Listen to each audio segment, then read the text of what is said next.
नमस्कार. आज आपण कथा ऐकत आहोत रत्नाकर मतकरी यांची म्हणे कोण मागे आले.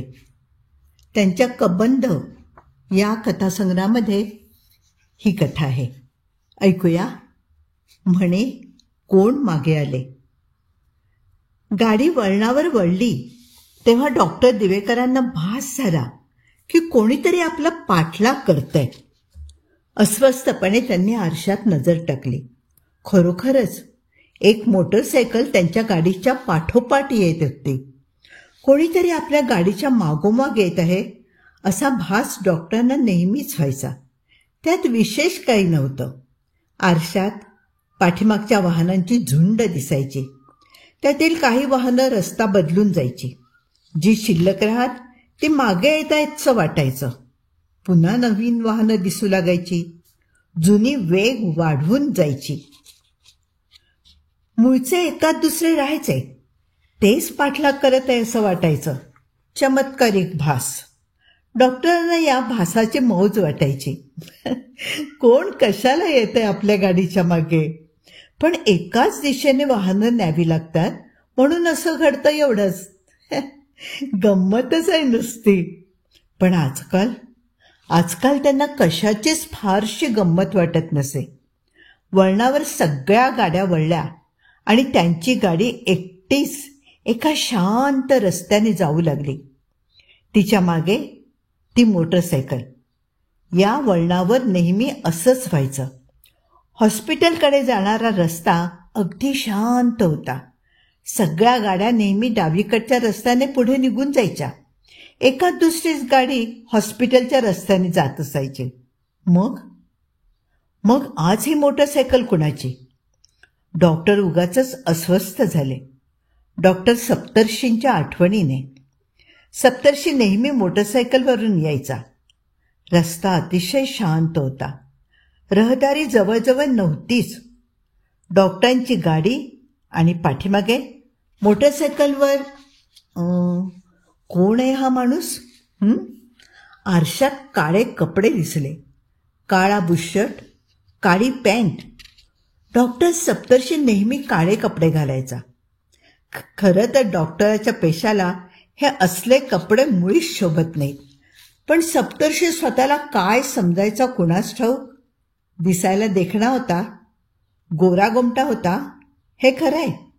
पण म्हणजे काय डॉक्टरने सिने नटासारखे कपडे घालायला नकोत. डार्क शर्ट, डार्क पॅन्ट, मग त्यावर हॉस्पिटलचा पांढरा कोट चढवायचा.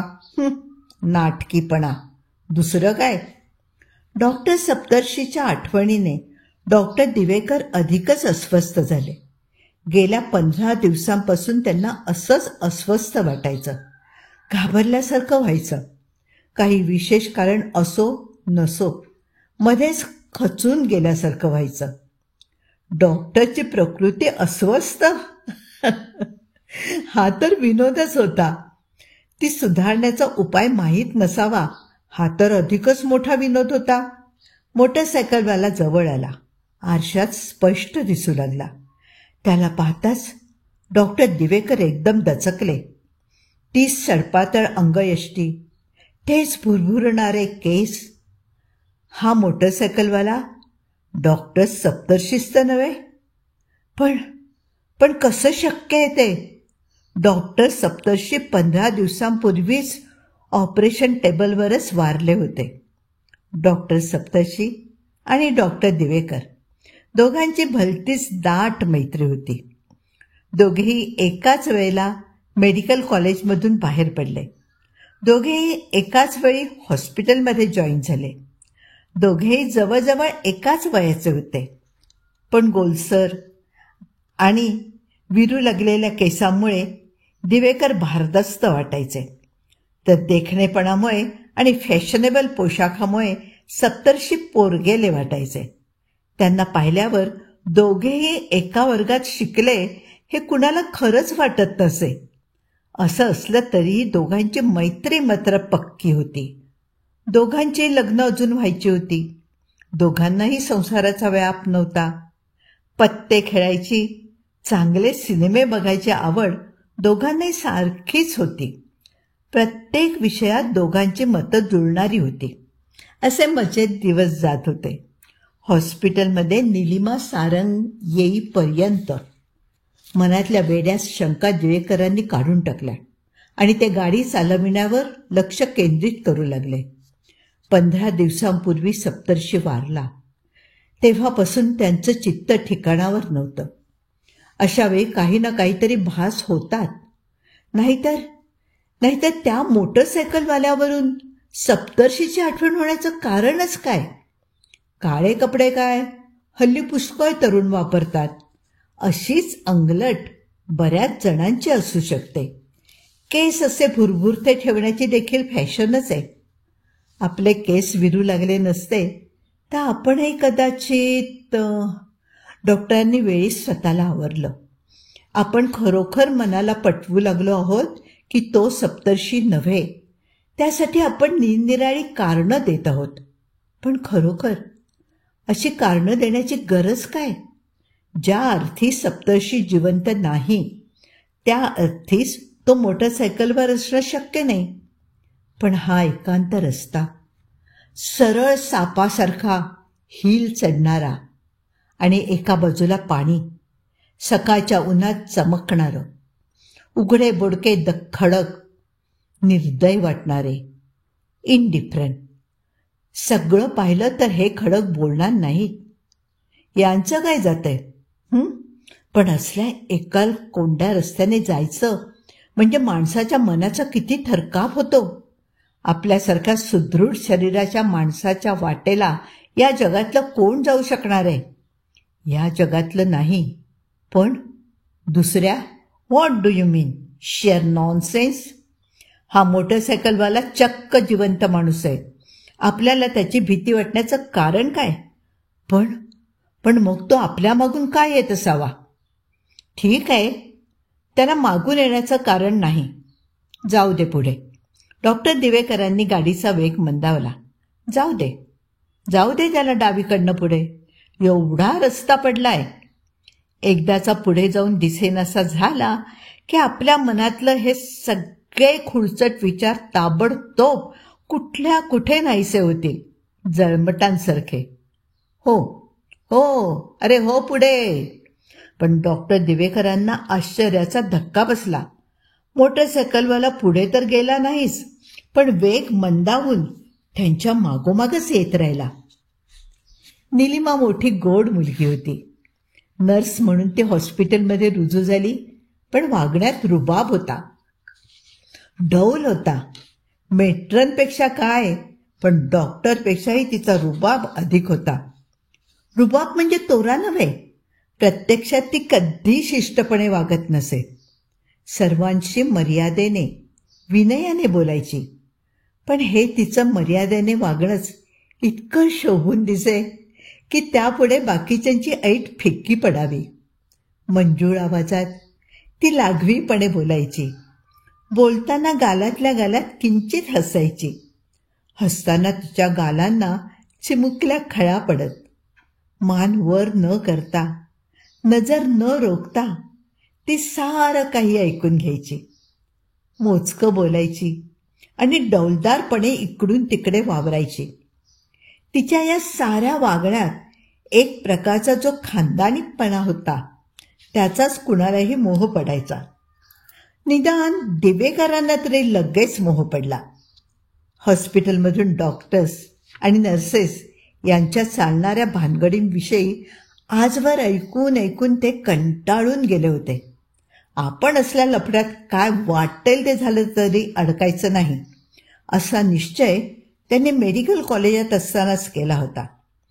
त्यानंतर हॉस्पिटलमध्ये आल्यावर त्यांनी नर्सेसचे जे एक कळकट बिनडोक अवतार पाहिले, त्यावरून हॉस्पिटलमधल्या नर्सेस हा त्यांच्या आणि सप्तर्षीच्या कुचेष्टेचा, विनोदाचा नेहमीच विषय झाला होता.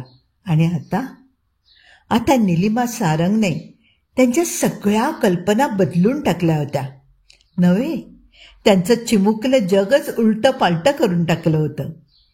त्यांच्या आणि सप्तर्षींच्या बोलण्यातली नर्सेसची कुचेष्टा एकदम बंद पडली आणि तिची जागा निलिमाच्या हुशारीच्या तत्परतेच्या कौतुकाने घेतली.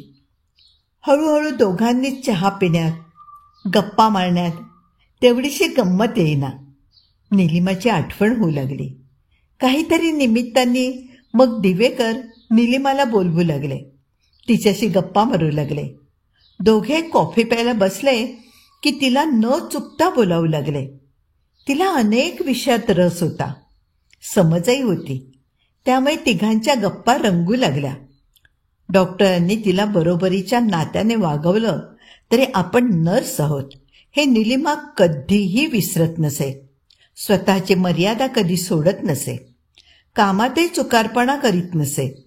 तिच्या या गुणामुळे दिवेकरांना ते अधिकच आवडू लागली होती. स्वतःच्या भावनांचं डायग्नोसिस डॉक्टरांनी आपल्या पेशाला शोभेच्या शिताफीनं केलं. ते निलिमा सारंगच्या प्रेमात पडले होते. Oh no, another doctor nurse affair, त्यांनी स्वतःला आठवण करून दिली. मग काय झालं? This is perfectly natural. आणि नॅचरल असो नसो, बरोबर असो की चूक, निलिमासारखी मुलगी त्यांना संबंध आयुष्यात पुन्हा भेटली नसती. एकदा चालून आलेली संधी ते हातची सोडणार नव्हते. ती सोडणं त्यांना अशक्यच होतं. निलिमा भेटल्यापासून त्यांच्या आयुष्याला एक नवीन गर्द रंग चढला होता. निलिमाशिवाय आयुष्य किती भकास होईल याची कल्पनाही त्यांना करता येत नव्हती. त्यांनी निलिमाला लग्नाची मागणी घालायचं ठरवलं. ती संध्याकाळ त्यांच्या जन्मभर लक्षात राहिली असती. Christmas eve. हॉस्पिटल मिशनने चालवलेलं होतं, त्यामुळे तिथे क्रिसमस मोठ्या धूमधडाक्याने साजरा केला जात असे. इव्हला सगळ्या स्टाफला पार्टी, लहान लहान पण गमतीच्या भेटी. रात्री मग बॉल. मध्ये इमर्जन्सी कॉल्स येत, डॉक्टरांच्या पाया बदलत, पण गंमत काही कमी होत नसे. अशा सुंदर संध्याकाळी हॉस्पिटल समोरच्या बागेत मागे पुढे हिंकळणाऱ्या कागदी कंदिलांच्या प्रकाशात वाद्यमेळाच्या साथीने डॉक्टर दिवेकर हलकेच निलिमाला विचारणार होते, तू माझी होशील? ती गालातल्या गालात हसत लाजून खाली पाहणार होती आणि ऐकू येईल न येईलसं म्हणणार होती, हो. तिच्या त्या एकाक्षरी शब्दापेक्षा तिच्या गालांवर पसरलेल्या लाजेनंच त्यांना खरं उत्तर मिळणार होतं. त्या लाजेत उठलेल्या तरंगांसारख्या दोन खळ्यांकडे पाहताना त्यांच्या जन्माचं सार्थक होणार होतं. डॉक्टर दिवेकरांनी काळा सूट चढवला. बटनहोलमध्ये पांढऱ्या गुलाबाचं नाजूक फूल खोचलं आणि अंगावर परफ्यूमचा फवारा मारला. एवढ्यात दरवाजाची बेल वाजली आणि लोटलेलं दार धाडकन उघडून डॉक्टर सप्तर्षी आत आला. त्याचे कपडे नेहमीप्रमाणेच हिरोसारखे होते. पट्ट्या पट्ट्यांचा झगझगी शर्ट, त्याची पहिली 2 बटणं उघडी, केसांनी अर्ध कपाळ झाकलेलं आणि चेहऱ्यावर मनमुराद आनंद. निळे डोळे त्याच आनंदात चमकत होते. काय रे, पार्टीला नाही येणार आज? दिवेकरांनी विचारलं. येणार येणार तर, पण खरं विचारशील तर आज कुठेही न जाता इथे तुझ्याशीच गप्पा मारत विस्की प्यावी असं वाटतंय मला. अरे, कधी कधी असं वाटतं की जग गेलं जहन्नममध्ये. तुझ्यासारख्या एकुलत्या एका मित्राशीच बोलत बसावं. अरे, तुला खूप वाटेल रे, पण मी पार्टीला जाणार आहे. माझी सगळी तयारी झाली आहे. पाहिलंस, मी निघतच होतो आत्ता. शिवाय माझं आज एक महत्त्वाचं काम आहे. अरे, काम को मारो गोली, तू लेका ना असाच रड्या आहेस. सप्तर्षी दिवेकरांच्या पाठीवर जोरदार थाप मारून म्हणाला. कन्व्हेन्शनल 1 नंबरचा. ठरवलं की निघाला सूट घालून. आजूबाजूचं इकडचं तिकडचं काही दिसेल तर शपथ. मित्राचा मूड तरी समजतोय की नाही तुला? हो हो हो करून हसत सप्तर्षी म्हणाला. मी लेका आज आसमानात आहे. Absolutely on top of the world.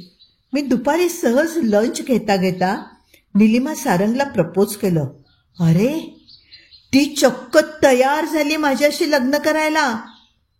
Diwekar जागच्या जागी कोसळले. ते वाद्य संगीत, ते कागदी दिवे, ती बागेतील भेट, त्यानंतरचं एक सुरेल आयुष्य, साऱ्यांचा त्यांच्या डोळ्या देखत चक्काचूर झाला होता. गाडीने आणखीन एक वळण घेतलं. आता शांत समुद्र मागे पडला आणि दुतर्फा झाडी असलेला हिल चढणारा रस्ता सुरू झाला.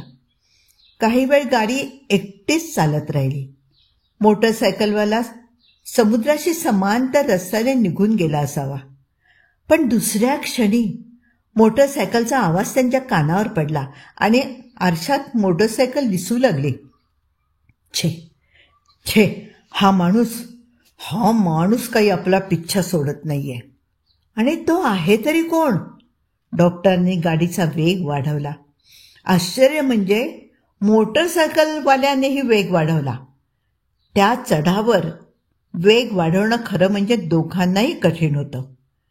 पण डॉक्टरांच्या मनात आता एकच विचार ठाण मांडून बसला होता. काहीही करून दूर जायचं त्या मोटरसायकलवाल्यापासून. आत खोल कुठेतरी त्यांना एक जाणीव झाली होती की तो मोटरसायकलवाला दुसरीकडे कुठेही जात नाहीये, तो आपल्याच मागून येत आहे. आणि काय वाटेल ते झालं तरी आपण त्याच्या हाती लागता कामा नये. या उघड्या रस्त्यावर कुणीच आपल्या मदतीला धावून येणार नाही. हॉस्पिटलमध्ये पोचल्याशिवाय आपली सुटका नाही. त्यांनी गाडीचा वेग आणखीन वाढवला. त्यांच्या पाठीमागच्या काळ्या आकृतीने मोटरसायकलचा वेग वाढवला. आता डॉक्टरांची खात्रीच झाली की तो आपला पाठलाग करत आहे. आणि ज्या अर्थी त्याने पाठलाग चालवला आहे त्या अर्थी तोच आहे. त्याच्याशिवाय दुसऱ्या कुणालाही आपला पाठलाग करण्याचं कारण तरी काय आहे? त्यांच्या काळजाने ठाव सुटला. आजवर कधीही न अनुभवलेली एक नवीनच भीती एकदम त्यांच्या अंगभर पसरली. काहीतरी भयानक घडणार आहे आणि त्याकडे आपण क्षणाक्षणाला विलक्षण वेगाने खेचले जात आहोत, याविषयीची भीती. त्यांनी गाडीचा वेग वाढवला. पण या वेगाने आपण त्या संकटापासून दूर जातो आहोत की त्याच्या जवळ, हेही त्यांना समजत नव्हतं. पाठीमागची काळी व्यक्ती जवळ जवळ जवळ येत होती. मोटरसायकलचा आवाज त्या निःशब्द रस्त्यावर घुमून राहिला होता. डॉक्टर चाकाशी आखडून बसले. जणू आता मोकळं बसायची देखील त्यांना भीती वाटत होती. मोटरसायकल जवळ येतच होती. हॉस्पिटलमधील क्रिसमस इव्हच्या पार्टीत ते भूतासारखे वावरले. सप्तर्षीने दिलेल्या बातमीने त्यांना खोलवर इजा झाली होती. कुठेही जाऊ नये, खोलीचे पडदे ओढून घ्यावेत, दिवे बंद करावेत आणि उशीत डोकं खुपसून घुसमटून जावं, तरच हे दुःख सहन करता येईल असं त्यांना वाटत होतं. पण प्रत्यक्षात त्यातलं काहीच करणं शक्य नव्हतं. क्षणभर चुकलेला काळजाचा ठोका पुन्हा जागेवर येताच ते भानावर आले. या क्षणी आपण काय करायला हवं याची त्यांनी मनाला याद दिली आणि चेहऱ्यावर खोटं हसू आणलं. निर्जीवपणे हात पुढे करून ते म्हणाले, कॉंग्रॅच्युलेशन्स. सगळी तयारी झालेली असल्यामुळे त्यांना पार्टीला जावंच लागलं. सप्तर्षी बरोबर होताच. तो जणू हवेत तरंगत होता. पार्टीत तो किती प्याला, किती नाचला, किती बडबडला याला सुमारच नव्हता. डॉक्टर हातात एक ग्लास घेऊन एका बाजूला बसले होते. सगळा जल्लोष पाहत. वाद्यमेळ चालू होता. रंगीत दिवे वाऱ्याच्या मंद झुळकीबरोबर हेलकावे खात होते. सगळी माणसं रंगीत कागदी टोप्या घालून एकमेकांना happy Christmas, happy new year म्हणत होती. पण डॉक्टरांना ते सगळं कृत्रिम वाटत होतं. कशातच जीव राहिला नव्हता. कधी एकदा आपण घरी जातो आणि बिछाणावर अंग टाकतो असं होऊन गेलं होतं. एकाएकी निलिमा त्यांच्याजवळ आली. समोरच्या खुर्चीवर बसली. तिचा चेहरा शांत दिसत होता. सप्तर्षीच्या चेहऱ्यासारखा आनंदाचा थैथयाट तिच्या मुद्रेवर नव्हता. पण तरीही ही थोडी सुखावल्यासारखी दिसते का, की ही आपलीच भावना? इथे एकटेच का बसलात? बरं नाही का वाटत? तिच्या स्वरात काळजी होती, माया होती. ही माया जन्मभर अनुभवता आली असती तर. ग्लासमधला एक कडवट घोट घेऊन डॉक्टर तिच्याकडे न पाहता म्हणाले, कॉंग्रॅच्युलेशन्स. म्हणजे एवढ्या सांगितलं यांनी तुम्हाला? तिच्या गालावर लाजेचे तरंग उठले. पण डॉक्टरांचे तिकडे लक्ष नव्हतं. त्यांना तिचा यांनी हा शब्द झोंबला होता. अशा कशा या बायका क्षणात कशा एखाद्याला आपलं म्हणतात? सांगितलं ते बरं केलं, नाहीतर मी स्वतःच तुला मागणी घातली असती. त्या अर्धवट विनोदाने बोलल्याप्रमाणे म्हणाले.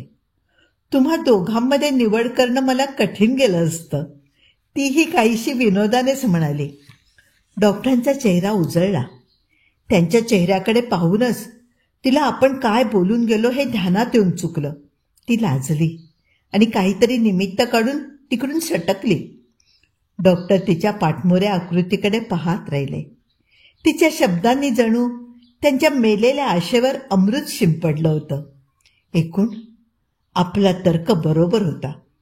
आपण जसं तिच्यावर प्रेम करत होतो तसंच ती देखील तितक्या प्रमाणात नसेल, पण थोडंफार प्रेम आपल्यावर करते. सप्तर्षीविषयी तिला वाटतं हे खरं, पण आपण आधी विचारलं असतं तर ती आपल्यालाही नाही म्हणाली नसती. खरं म्हणजे तिला दोघांच्या विषयी आपुलकी आहे. दोघांवरही तिची माया आहे. दोघांचाही सहवास तिला हवासा वाटतो. तसं नसतं तर आज सप्तर्षीशी लग्न ठरवलं असतानाही तिने मुद्दाम येऊन आपली विचारपूस केली असती का? निलिमाला आपण हवेसे वाटतो. सप्तर्षी नसता तर तिने आपल्यावर प्रेम केलं असतं 100%. सप्तर्षी नसता तर सप्तर्षी या जगात नाहीच अशी कल्पना डॉक्टरांनी क्षणभर करून पाहिली. पण त्यांचा मार्ग मोकळा होता. निलिमा त्यांची होती, त्यांची एकट्याची. क्षणभराच्या त्या तंद्रीत डॉक्टर सुखावले. दुसऱ्या क्षणी एका भयंकर विचाराने ते त्या तंद्रीतून खाडदिशी जागे झाले. आपण सप्तर्षीला या जगातून नाहीसं केलं तर? छे, हा विचार ताबडतोब डोक्यातून काढून टाकायला हवा. असलं काही करणं आपल्याला अशक्य आहे. आपण खुनी नाही. खून पचत नाही. पचेल असा खून आपल्याला करता येणार नाही. आपण जगातून उठू. या भयंकर विचारावर घाईघाईने बोळा फिरवून डॉक्टर पार्टीतून बाहेर पडले. आणि त्यानंतर 4च दिवसांनी डॉक्टर सप्तर्षीच्या मोटरसायकलला अपघात झाला. अपघातात सप्तर्षीची मोटरसायकल पार ठेचून गेली होती. त्या अर्थी ही मोटरसायकल त्याची असणं शक्यच नाही. डॉक्टर दिवेकरांनी स्वतःच्या मनाची समजूत घातली. आणि हा तरी तो कसा असेल? पण तरीही किती त्याच्यासारखा. मनात उलटी सुलटी चाकं फिरत होती, पण त्या चाकांची गती मात्र एकाच दिशेने होती. हळूहळू विचार सुटत चालला होता. त्याची जागा भीतीने घेतली होती. हातातलं चाक फिरत होतं. गाडी वाटेतले सारे अडथळे पार करून सुसाट पळत होती. मागे काळ लागावा तशी मोटरसायकल क्षणोक्षणी वाढत्या वेगाने पाठीमागून येत होती. तिचा आवाज मधमाशांचं पोळं फुटावं तसा घुमत होता. झाडं भराभर मागे पडत होती. सर्पासारखा नागमोडी रस्ता वेटोळं करीत जात होता. डॉक्टरांच्या कानाला भणभण वारा लागत होता. तरीही ते एकसारखे वेग वाढवीत चालले होते. मोटरसायकल वाढत्या वेगाने जवळ उडत होती. नाही, त्याच्या हातात सापडून चालायचं नाही. माझ्या हातून जे घडलं त्याला तो क्षमा करणार नाही, कधीच नाही. मी त्याच्या हाती लागलो तर तो मला सोडणार नाही. वेग आता शक्य तेवढं लांब गेलं पाहिजे, त्याच्यापासून दूर. डॉक्टरांचं भीतीने पुरतं भान गेलं. त्यांच्या आता 2च जाणीवा शिल्लक राहिल्या होत्या, चाकावरचा हात आणि एक्सेलेटरवरचा पाय. डोळे आरशात पाहतच नव्हते. रो रो करून तो त्यांच्यावर चाल करून येत होता. त्याचं सावट सबंध मनावर पसरून राहिलं होतं. झपाट्याने मागे जाणारी झाडं, झपाट्याने पुढे येणारी मोटरसायकल, कानांना लागणारा वारा. मी कुठे आहे? गाडी कुठे चालली आहे? ती तर वाऱ्यावर. तरीही वेग वाढवला पाहिजे, तेवढाच एक आसरा. नाहीतर तो कुठल्याही क्षणी वेग वाढता वेग आणि अचानक सुटलेला चक्रावरचा हात. कोसळताना सारं काही वेडवाकडं झालं. आभाळ मोटारीत घुसलं, झाडं अंगावर पडली. काळोख, सगळा काळोख. गाडी उलटी झाली तरी तिची चागव वेगात फिरतच राहिली. डॉक्टर दिवेकरांनी डोळे उघडले तेव्हा त्यांना समोर दिसली ती पांढरी शुभ्र भिंत. बस, या पलीकडे नजर खालीवर जाऊ शकत नव्हती. डोक्यावर जाडजूड बँडेज, दोन्ही कानावरून खाली आलेलं, नजरेला जशी काही झडपं बसवलेली. मग वातावरणाचा वास आला. भिंतीवरचं कॅलेंडर नजरेच्या टप्प्यात आलं आणि ध्यानात आलं की आपण आपल्याच हॉस्पिटलमध्ये आहोत. काय झालं असावं? आपल्याला कशासाठी इथे निजवून ठेवलं असावं? एवढ्यात पाठीतून जबरदस्त कळ आली आणि त्याबरोबरच काय झालं याची आठवण आली. वेग, भन्नाट वेग, भणाणणारा वारा, मागे सटासट निसटणारी झाडं. आपण गाडीत होतो, स्वतः चालवित होतो आणि पाठलाग करणारी ती मोटरसायकल, तो काळे कपडे घातलेला माणूस. अखेरीस आपण त्याच्यापासून दूर जाऊ शकलो तर. त्याही अवस्थेत दिवेकरांना हायसं वाटलं. बहुधा आपल्या कारला अपघात झाला असावा. पण मग आपल्याला इथे कोणी आणलं? कुणीही असेल, या भागात आपल्याला ओळखणारे काही कमी नाही आहेत. पण मग तो मोटरसायकलवाला आपण अपघातात सापडल्यावर आपल्याला गाठणं त्याला अगदी सोपं गेलं असेल. मग त्याच्या तावडीतून आपण वाचलो कसे? नक्की तोच होता. आपल्या कृत्याचं प्रायश्चित्त देण्यासाठी हात धुवून तो आपल्या पाठीमागे. मग आपण जिवंत कसे राहिलो? आपण नक्की जिवंत आहोत ना? दिवेकरांनी समोरच्या पांढऱ्या शुभ्र भिंतीवर नजर लावली. सारं काही शांत होतं, स्तब्ध, विलक्षण स्तब्ध. डॉक्टर सप्तर्षीला मोटरसायकलचा अपघात झाला हे कळल्यावर निलिमा कोसळली. ती त्याला वरचेवर सांगायची की इतक्या वेगाने मोटरसायकल चालवीत जाऊ नको, पण नाही, तो ऐकत नसे. त्याचा स्वभावच विचित्र होता, पाऱ्यासारखा. हातात आलाय असे वाटता निसटून जाणारा. प्रत्येक गोष्ट तो आत्यंतिकपणे करायचा. निलिमावर प्रेम जसं आत्यंतिकपणे करायचा, तसा मोटरसायकल देखील आत्यंतिकपणे चालवायचा. मुळूमुळू काही करणं त्याच्या स्वभावातच नव्हतं. मोटरसायकल चालवायची ती भन्नाट वेगाने, मग सपाट रस्ता असो की चढण. एकंदरीत त्याचा हा स्वभाव निलिमाला आवडायचा. पण मोटरसायकल वेगाने चालवणं त्याने सोडून द्यावं असा तिचा हट्ट होता. अर्थात ते सप्तर्षी ऐकणार नाही हेही तिला ठाऊक होतंच. जे कधीतरी होणार होतं ते अखेरीस झालं. हॉस्पिटलच्याच रस्त्यावर भन्नाट मोटरसायकल चालवताना समोरून अचानक एक मालट्रक आडवी आली. आयत्या वेळी मोटरसायकल बाजूला वळवण्याच्या प्रयत्नात लांब फेकली गेली. सुदैवाने सप्तर्षी ठार झाला नाही, पण त्याच्या डोक्याला जबर दुखापत झाली. याच हॉस्पिटलमध्ये त्याला दाखल केलं. निलिमा प्रथम धाय मोकलून रडली. मग तिच्यातली नस जागी झाली.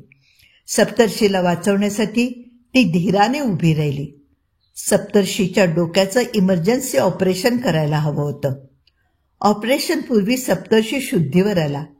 त्याने डोळे उघडले आणि निलिमाच्या डोळ्यातून पाण्याची धार लागली. तिने हलकेच त्याचा हात हातात घेतला. त्याने मंद स्मित केलं. त्याला ऑपरेशन थिएटरमध्ये हलवण्यात आलं. दिवेकर निलिमाला म्हणाले, प्लीज प्लीज निलिमा, तुला सप्तर्षीविषयी किती वाटतं हे मला, कुणाहीपेक्षा मला एकट्याला चांगलं ठाऊक आहे. त्याच्यासाठी लागेल ती मदत तू करशील. पण माणसांचा भरोसा देता येत नाही. एखाद्या वेळेला भावना आड येते. चुकून काहीतरी होऊन बसेल. तू तुझ्याऐवजी दुसऱ्या कोणाला तरी पाठव. कसंही करून ऑपरेशन यशस्वी व्हायला हवं. कळलं? ऑपरेशन यशस्वी व्हायला हवं. हट्ट करू नकोस. तू शहाणी आहेस. तुला समजतं. ऑपरेशनची वेळ होत आली. सज्जन सिंघानी या प्रकारच्या ऑपरेशनसाठी नावाजलेले होते. अत्यंत निष्णात आणि अनुभवी म्हणून त्यांची ख्याती होती. डॉक्टर दिवेकर त्यांचे मदतनीस होते. सारे आत गेले. नर्सेस, हॉस्पिटल बॉईज, सारे. एकटी निलिमा मात्र तशीच बसून राहिली, क्षण क्षण मोजीत. या अशा ताटकळण्यापेक्षा आपण आत गेलो असतो तर बरं झालं असतं असं तिच्या मनात येत होतं. पण तिला दिवेकरांचं पटलं होतं. तिचा दिवेकरांवर विश्वास होता. असे अनंत युगे ताटकळल्यानंतर एकाएकी थिएटरचं दार उघडलं. सज्जन सिंघानी बाहेर पडले. त्यांच्यानंतर डॉक्टर दिवेकर. मग इतर कुणीही तिच्याकडे पाहिलं नाही. पाठ फिरवून सगळे निघून गेले.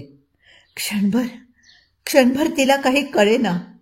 कुणीतरी दखल घेईल म्हणून ती तशीच धडपडत उठून उभी राहिली. दुसऱ्या क्षणी या प्रकाराचा अर्थ तिच्या ध्यानात आला. सप्तर्षी ऑपरेशन टेबलावर गतप्राण झाला होता. दिवेकरांच्या सोबतीला आलेली शांतता एकदम भंग पावली. दारावरचा पडदा सळसळला आणि नर्सचा युनिफॉर्म घातलेली निलिमा त्यांच्यासमोर येऊन उभी राहिली. प्रथम कुणीच काही बोलेना. स्निग्ध दृष्टीने ती नुसती दिवेकरांकडे पाहतच राहिली. मग हलकेच म्हणाली, बरं वाटतंय आता? हा ओला चिंब मायेचा स्वर ऐकण्यासाठी तरी आपण जिवंत राहिलो याविषयी डॉक्टरांना धन्य धन्य वाटलं. ते नुसते हसले. बोलण्यासारखं काही नव्हतंच. तीच पुढे म्हणाली, मला आश्चर्य वाटतं, नेहमी गाडी इतकी संथ चालवणारे तुम्ही, आज काय झालं तुम्हाला?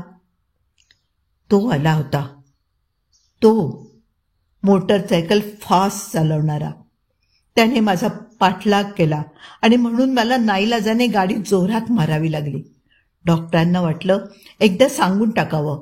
माझा पाठलाग करून मला मृत्यूच्या तोंडी देऊन तो स्वतः गुप्त झाला. सांगावं सरळ. पण मग वाटलं नको. ती विचारेल, तुमच्याशी असं वागायचं त्याला काय कारण? तुम्ही दोघे तर अतिशय जवळचे मित्र होता. मग आपण काय सांगायचं? डॉक्टर गप्पच राहिले. शून्यात बघत निलिमा म्हणाली, माझंच नशीब असं दरिद्री आहे. 15 तो अपघात झाला आणि आता हा. दिवेकरांच्या मनातल्या आशेला आता पुन्हा पालवी फुटू लागली होती. तिला आपुलकी वाटते आपल्याविषयी, त्याच्या इतकीच. आज ना उद्या ते तिला लग्नाविषयी विचारणार होते. अगदी जपून, तिच्या भावना जराही न दुखवता, मुळीच घाई न करता. घाई केलेली वाईट दिसली असती. जसे काही सप्तर्षीच्या मृत्यूचं दुःख झालंच नाही असं दिसलं असतं. पण सप्तर्षी गेल्यानंतर ती आपली झाल्याशिवाय राहणार नाही याविषयी त्यांना संदेह उरला नव्हता. कदाचित म्हणूनच आज सप्तर्षीला मोटरसायकलवरून गेलेल्या माणसाला इतका मत्सर का वाटावा? त्याला आता तिचा काय उपयोग? असं झटकून टाकलं तरीही भीतीची एक कळ त्यांच्या मनात उठल्या वाचून राहिली नाही. यावेळेस कदाचित आपण जिवंत सुटलो, पण यापुढे सप्तर्षी आपल्याला जिवंत ठेवणार नाही. डॉक्टर दिवेकरांना घाम फुटला. तुमचं एक मायनर ऑपरेशन करावं लागणार आहे मणक्याचं. अगदी ताबडतोब, निलिमा नर्स म्हणून बोलली. दुपारी 12 वाजता सर्जन गडकरी यायचे. काही काळजी करू नका. ऑपरेशन अगदी साधं आहे. ऑपरेशन सप्तर्षीच्या ऑपरेशनच्या आठवणीने डॉक्टरांच्या अंगावर काटा आला. दुपारचे 12 वाजले. डॉक्टर दिवेकरांना थिएटरमध्ये नेण्यात आलं. सर्जन गडकरी आले. इतर मदतनीस आले. यावेळेस दिवेकरांनी खास रिक्वेस्ट करून नर्स निलिमाला हजर राहायला लावलं. तिच्या हजेरीनेच डॉक्टरांना केवढा धीर आला. सगळीकडे शांतता पसरली होती. फक्त घड्याळाची टिकटिक तेवढी ऐकू येत होती आणि मंडळींचे श्वासोच्छ्वास. अशी शांतता त्यावेळेस पसरली होती. फक्त टिकटिक आणि श्वासोच्छ्वास. तो समोर पसरला होता. तो ज्याला आपण मित्र मानले, तो ज्याला निलिमा सर्वस्व द्यायला निघालीये, तो आपलं सर्वस्व. सगळ्यांच्या तोंडाला फडकी. न बोलण्याची शपथ घ्यावी तसे सारेजण तोंड बांधून बसलेले. सर्जन सिंघानींची चिंतातूर मुद्रा. त्यांनी हातमोजे चढवले. घड्याळाची टिकटिक, टेबलावरच्या सप्तर्षीचा श्वासोश्वास, नुसत्या निळ्या बुबुळांची हालचाल. इकडून तिकडे, तिकडून इकडे. कुठे गेलं ते चिडवल्यासारखं हा हा हा करून हसलं. तो उन्माद. I proposed her, she accepted. तुला माहीत नसेल, पण तू दगा दिलास. मला दगा दिलास. सगळीकडे दाटून येणारा काळोख. फक्त डोक्यावर जळणारा एक प्रखर दिवा. दिव्याच्या प्रकाशात धातूच्या हत्यारांमधून निघालेले थंड किरण आणि स्तब्धता. डॉक्टर दिवेकर शांतपणे ऑपरेशन टेबलवर पडलेले. फक्त विचारचक्र चाललेलं अतिशय वेगाने. माथ्यावरचा दिवा, बाकी सारा थंड काळोख. या काळोखात काय असेल? भीती, विलक्षण भीती. तो मोटरसायकलवाला, काळेभोर कपडे घातलेला. आपली मोटर उलटताच तो गुप्त झाला. पण पण पण पण तो नक्की तोच होता. सप्तर्षीच आपले प्राण घेण्यासाठी टपलेला. सर्जन गडकरींनी खून केली एनास्थेशिया देण्यासाठी. मला वाचवा, दिवेकरांच्या हृदयाने आकांत केला. कुणीतरी वाचवा. तो माझे प्राण घेईल. का? कशासाठी? मी सांगू शकत नाही, पण त्याला कारण आहे. सर्जन गडकरींनी खून केली. त्याबरोबर त्यांचा मदतनीस डॉक्टर एनास्थेशिया देण्यासाठी पुढे सरसावला. दिवेकरांनी त्याच्याकडे पाहिलं, मात्र एक प्रचंड भीतीची लाट त्यांच्यावर कोसळली. तेच निळे डोळे, तेच कपाळावर आलेले केस, पांढऱ्या कोटाखाली तीच काळी कॉलर. सप्तर्षी हा इथं कसा आला? वाचवा. तो मला गुंगीच्या औषधांचा ओव्हरडोस देईल. तो माझे प्राण घेईल. वाचवा. ते किंचाळत सुटले. He Saptarshi, he wants to kill me because I killed him. मी त्याचा प्राण घेतला. मी त्याला ओव्हरडोस दिला. Perfect murder. म्हणून तो माझे प्राण. वाचवा. कुणीतरी वाचवा मला. पण यापुढचं काहीच त्यांना कळू शकलं नाही. सगळीकडे भयान काळोख पसरला. डॉक्टर शुद्धीवर आले तेव्हा खोली संध्याकाळच्या उदास मळकट प्रकाशाने भरून गेली होती. त्यांच्या उशाशी कोणीतरी बसलं होतं. ती निलिमा नव्हती. सप्तर्षीही नव्हता. कुणीतरी तिसराच गृहस्थ, पण पोरगेला. काहीसा सप्तर्षीसारखा वाटणारा. पायथ्याशी एक नर्स उभी होती. त्यांनी डोळे उघडताच नर्स पुढे झाली. त्या पोरगेल्या गृहस्थाकडे बोट दाखवून म्हणाली, हे डॉक्टर अष्टीकर, डॉक्टर सप्तर्षींच्या जागी आलेत. आता एक गोष्ट दिवेकरांच्या लक्षात आली. अष्टीकरांनी काळ्या पॅन्टवर काळा बुशर्ट घातला होता. आजच जॉईन झाले. सकाळी त्यांना थोडा उशीर झाला म्हणून ते जोरात मोटरसायकल हाणत होते. तर तेवढ्यात तुमच्या गाडीला ॲक्सिडेंट झाला.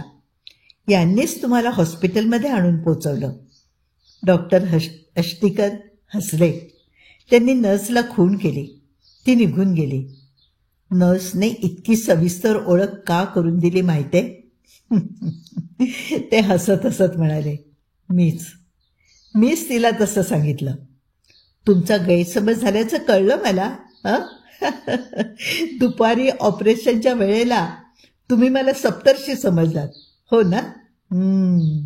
पण मी काही तुम्हाला ओव्हरडोस दिला नाही. तुमचं ऑपरेशन यशस्वी झालं यावरून ते दिसतंच आहे ना. डॉक्टर दिवेकरांनी स्मित केलं. त्यांना हायसं वाटलं. भीतीच्या कल्पनांची जळमटं डोक्यातून जातायतसं वाटलं. अर्थात तुमच्या कबुली जबाबाने तिथे बरीच खळबळ उडाली आहे. ती निलिमा सारंग, ती तर पोलिसात जाण्याच्या गोष्टी बोलते. पण हॉस्पिटल तिला तसं करू देईलसं वाटत नाही. शेवटी हॉस्पिटलला देखील स्वतःच्या इब्रतीचा विचार करायला हवा. एनिवे, हे सगळं प्रकरण तुमचं आयुष्य उद्ध्वस्त करून टाकणार आहे डॉक्टर दिवेकर. जाऊ दे, फॉरगेट इट. तुम्ही आधी बरे तर व्हा या आजारातून. अष्टीकरांनी सांगितलेल्या हकीकतीने डॉक्टर हतबुद्ध झाले होते. आजारातून बरं होऊन आता काय फायदा होता? निलिमा तर पुन्हा त्यांचं तोंड बघायला तयार होणार नव्हती. पण सारा समाज एक खुनी डॉक्टर म्हणून त्यांच्याकडे बोट दाखवणार होता. तुमच्या समजुतीप्रमाणे मी तुम्हाला ओव्हरडोस दिला नाही डॉक्टर दिवेकर. अष्टीकर सांगत होते. अहो, तुमचा प्राण घ्यायचा असता तर सकाळी तुम्ही बेशुद्ध पडल्या असताना मला तुमच्या डोक्यात धोंडा नसता का घालता आला? चांगली अपघाताची सबब होती. कुणालाही कळलं नसतं. पण मी तुम्हाला इथे घेऊन आलो डॉक्टर. जगायची संधी दिली. आता तुम्ही पुष्कळ वर्ष जगा. डॉक्टर अष्टीकरांच्या शब्दाला धार आली होती. पुष्कळ वर्ष जगा आणि आपल्या पापाचं प्रायश्चित्त जिवंतपणे घ्या. दिवेकर ऐकत राहिले. अष्टीकरांच्या शब्दांनी ते हातल्या हात जळत चालले होते. असं जळणं यापुढे त्यांच्या नशिबी कायमचंच लिहून ठेवलेलं होतं. पण आता या क्षणी त्यांना चिंता वाटू लागली होती. ती दुसऱ्याच एका गोष्टीची. अष्टीकरांचा आवाज त्यांना ओळखीचा वाटू लागला होता. आपण डॉक्टर आहोत दिवेकर, अष्टीकर सांगत होते. आपण डॉक्टर आहोत. माणसाला जीवदान देणं हे डॉक्टरचं कर्तव्य असतं. त्याचं खून करणं हे नव्हे. आणि प्रेम आड येवो की सूड, माणसाने आपलं कर्तव्यच करायला हवं. मी तुम्हाला जिवंत ठेवलं ते यासाठी डॉक्टर, कळलं? अष्टीकर हसत हसत म्हणाले. पण त्यांच्या बोलण्याकडे दिवेकरांचं लक्ष नव्हतं.